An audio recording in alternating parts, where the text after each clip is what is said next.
ఈ ఉదయమున నీవు ఎవ్వరినీ కలుసుకొనక ముందు ప్రభువును కలుసుకో.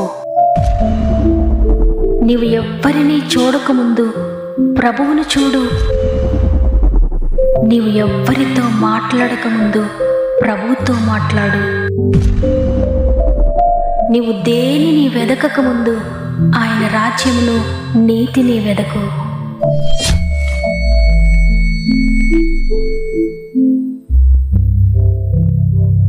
Praise the lord. దేవునికి మహిమ కలుగునుగాక. ఈ ఉదయకాలమున గాడ్ ఫస్ట్ అనే వాగ్దాన కార్యక్రమానికి మరి ఒక్కసారి మిమ్మల్ని మీ కుటుంబాలను ప్రేమతో ఆహ్వానిస్తూ ప్రభువును రక్షకుడైన యేసుక్రీస్తు వారి అతి శ్రేష్టమైన నామములో మీ అందరికీ నా యొక్క శుభాలు తెలియజేస్తూ ఉన్నాను. దేవుని బిడ్డలారా, ఉదయాన్న మీరంతా ఎలా ఉన్నారు? దేవుని కృపను బట్టి మీరంతా బాగున్నారని నమ్ముతున్నాను.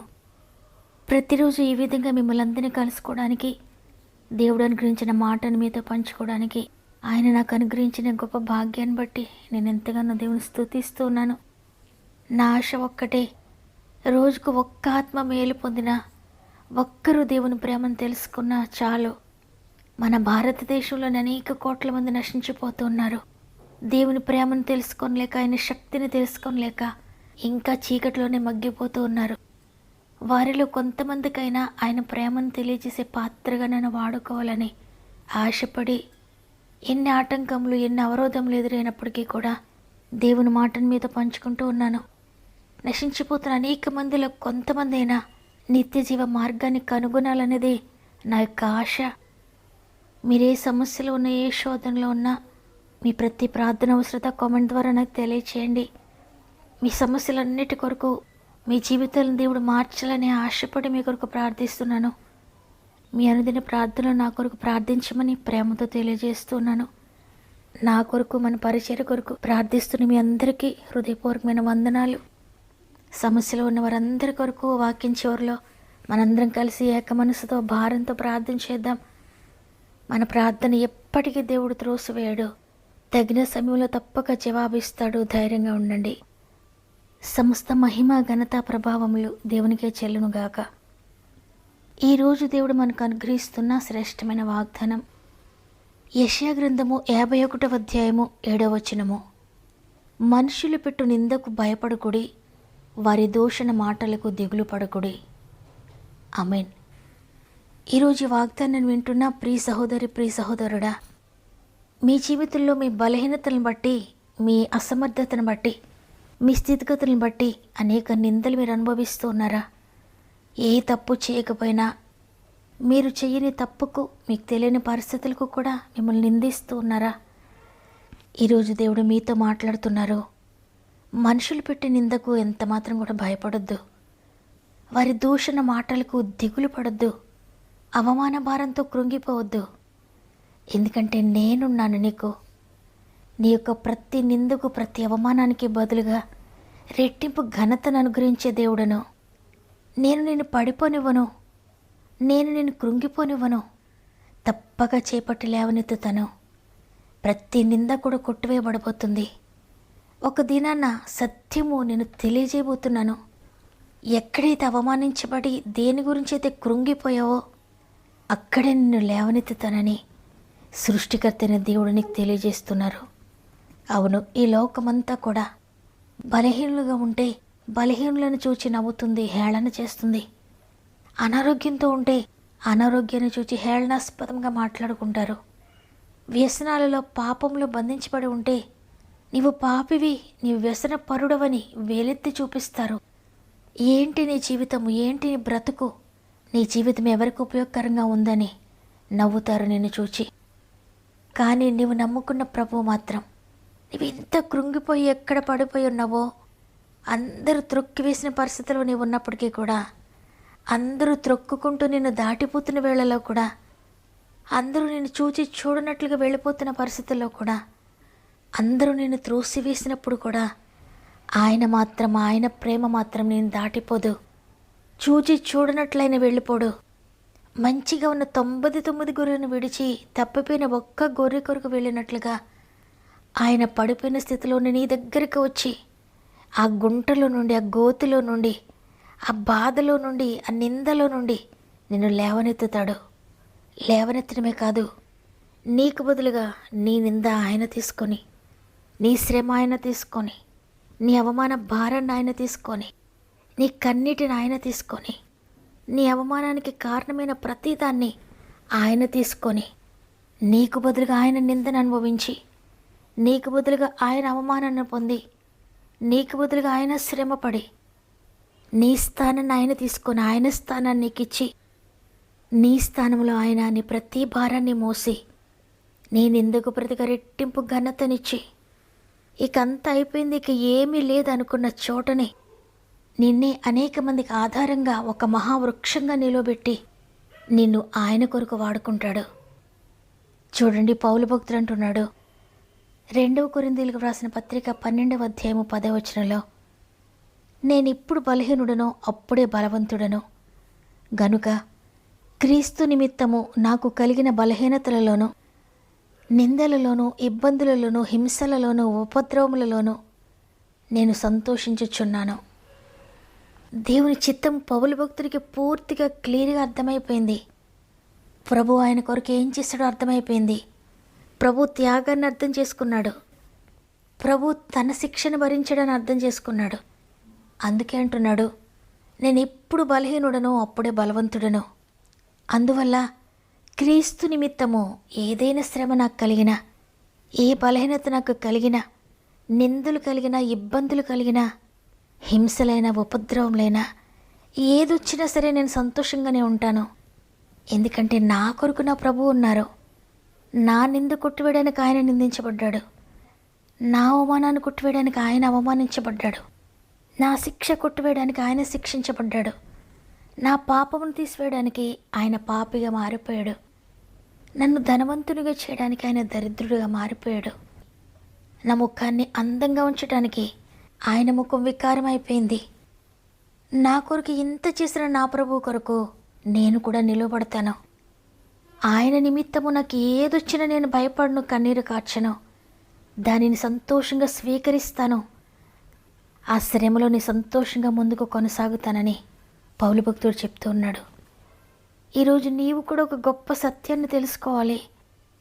ప్రభువునే నిందించి, ప్రభువునే ద్వేషించి, ప్రభువునే దూషించినప్పుడు ఆయన శిష్యులమైన, ఆయన సేవకులమైన మనకు కూడా అవి తప్పవు. ఆయనను అనుసరిస్తున్న మనలను కూడా నిందిస్తారు, స్వంత వారే నిందిస్తారు. అయినప్పటికీ భయపడొద్దు. మీ మీద అబద్ధంగా చెడ్డ మాటలలో పలుకున్నప్పుడు మీరు సంతోషించి ఆనందించండి. పరలోకమందు మీ ఫలం అధికమగునని ప్రభువు చెప్పిన విధంగా నిందల్లో వెళ్తున్నారా, అవమానాల్లో వెళ్తున్నారా, సంతోషించండి, ఆనందించండి. నా ప్రభువు కొరకు నేను అవమానాన్ని భరిస్తాను, ఏ నిందైనా భరిస్తాను, సహిస్తానని దేవుని కొరకు నిలవబడండి. ఆయన మీ కొరకు నిలవబడతాడు. ఈ వాగ్దానాన్ని నమ్ముతున్నారా?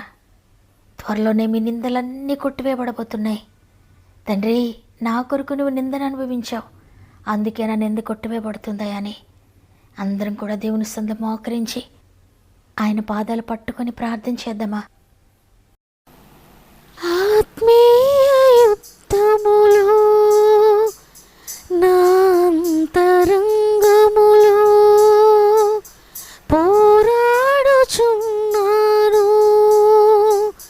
పరుగెత్తుచున్నాను. ఆత్మీయ యుద్ధములో నా అంతరంగములో పోరాడుచున్నాను, పరుగెత్తుచున్నాను. ఓటమిని నేను ఇక కోరనయ్యా, జయ జీవితమునే దయచేయుమయ్యా. నా యేసురాజా, నీ సన్నిధానంలో నేనుందు నిశ్చయమే కలకాలమయ్యా. నేనుందు నిశ్చయమే కలకాలమయ్యా. యేసయ్యా. తండ్రి నీకు వందనాలు.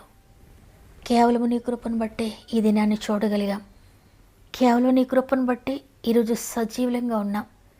కేవలం నీ కృపను బట్టి మరలా నీ మాటలు వినగలిగాం. మేము ఏమై ఉన్నాం అది కేవలం నీ కృప మాత్రమేనయ్యా. నీ కృప కొరకు వందనాలు చెల్లిస్తున్నాను. ఈరోజు వాగ్దానం చేశారు, మనుషులు పెట్టిన ఎందుకు భయపడొద్దు, వారి దూషణ మాటలకు దిగులు పడొద్దని. అవును తండ్రి, ఈరోజు ఎంతమంది ఆ విధంగా దుఃఖంతో ఉన్నారేమో, ఈరోజు అదేవిధంగా నిందలు గుండా ప్రయాణిస్తున్నారేమో, అవమానాలు గుండా ప్రయాణిస్తున్నారేమో, వారు ఏ పని చేసినా తప్పు పట్టే విధంగా చూస్తున్నారేమో మనిషి. అయినప్పటికీ కూడా తండ్రి కృంగిపోకూడదయ్యా, చతికిలబడిపోకూడదు తండ్రి. ఎంత నిందిస్తున్నారో అంతగా నీ కొరకు లేవాలి, ఎంత దూషిస్తున్నారో అంతగా నీ కొరకు మండాలి, ఎంత అవమానిస్తున్నారో అంతగా నీ కొరకు పని చేయాలి. అట్టి విధమైన అదృష్టాన్ని మా అందరికీ దయచేయండి తండ్రి. ఈ లోకానుసారంగా మేము వెళ్ళకపోతే మనుషులు మమ్మల్ని నిందిస్తారు, మమ్మల్ని వ్యతిరేకిస్తారు. అయినప్పటికీ మీ మార్గం తప్పిపోకుండా మీ మార్గంలో నడిచే గొప్ప భాగ్యాన్ని మాకు దయచేయండి. ప్రాముఖ్యంగా తండ్రి, ఎంతమంది అయితే సమస్యలు శోధనలో ఉండి వారి ప్రార్థన అవసరం తెలియజేస్తున్నారో ప్రతి ఒక్కొక్కరిని వారి పేరు ఏదైనా సరే ప్రతి పేరుతో మీరు పిలుస్తున్నారు నాయనా. నేను మర్చిపోతాను కానీ మీకు ఏ పేరు మరుగై ఉండలేదు.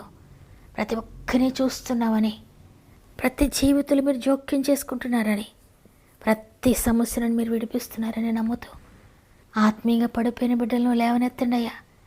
మానసికంగా నలిగిపోతున్న బిడ్డలను చేపట్టుకుని లేవనెత్తండి తండ్రి.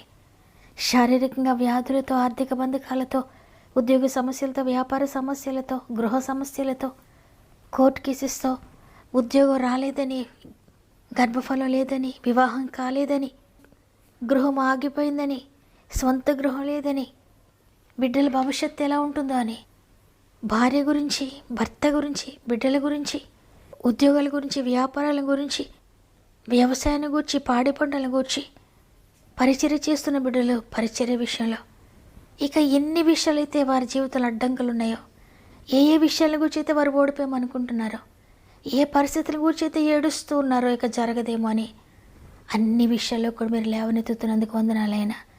అన్ని విషయాలు మీరు అద్భుతం జరిగిస్తున్నందుకు వందనాలు. లేని వాటిని ఉన్నవాటిగా పిలిచే రక్షకుని మేము ఆశ్రయిస్తున్నాం. ప్రతి బిడ్డ కొరకు రక్షకుని ఆశ్రయిస్తున్నాను నైనా. ప్రతి కుమార్తెను, ప్రతి కుమారుని మీరు దర్శించి ఆశ్చర్యకరమైన వెలుగులోనికి మీరు నడిపిస్తారని నమ్మి మా ఆత్మీయ కుటుంబం అంతటిని గాయపడిన చేతులకు అప్పగించుకుంటూ యేసయ్య పరిశుద్ధమైన నామములు అడిగి వేడుకొంచున్నాను తండ్రి, ఆమేన్. ఈరోజు ఈ మాటలు విన్న ప్రియ సహోదరి, ప్రియ సహోదరుడా, దేవుని కృప ఎప్పటికీ మిమ్మల్ని దాటిపోదు. కాబట్టి మీ ఎదుటున్న అలలను చూచి భయపడకండి, ప్రభువుని చూస్తూ ముందుకు సాగండి. ఈ వాగ్దానం నా కొరకే అన్న వారందరూ కూడా ఆమెనని కామెంట్ చేయండి, లైక్ చేయడం, షేర్ చేయడం మర్చిపోకండి. దేవుని చిత్తమైతే తిరిగి రేపు అందరం కలిసి ఆయనను స్తుతిందాం. అంతవరకు ప్రభు మీకు, మీ కుటుంబాలకు తోడు ఉండి నడిపించును గాక. God bless you.